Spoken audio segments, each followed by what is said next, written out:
آپ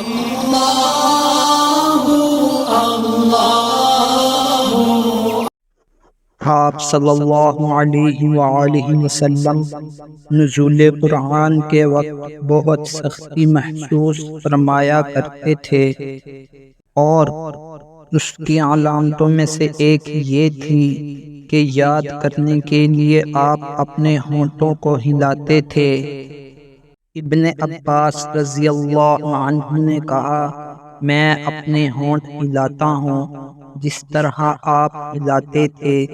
سعید کہتے ہیں، میں بھی اپنے ہونٹ ہلاتا ہوں جس طرح ابن عباس رضی اللہ عنہ کو میں نے ہلاتے دیکھا۔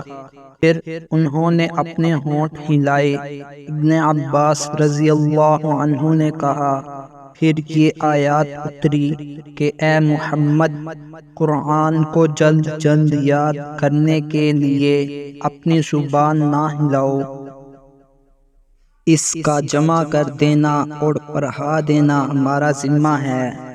حضرت ابن عباس رضی اللہ عنہ کہتے ہیں، یہ قرآن آپ صلی اللہ علیہ وسلم کے دل میں جما دینا اور پڑھا دینا ہمارے ذمہ ہے۔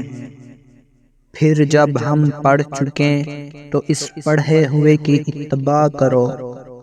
ابن عباس رضی اللہ عنہ فرماتے ہیں، اس کا مطلب یہ ہے کہ آپ اس کو خاموشی کے ساتھ سنتے رہو، اس کے بعد مطلب سمجھا دینا ہمارے ذمہ ہے۔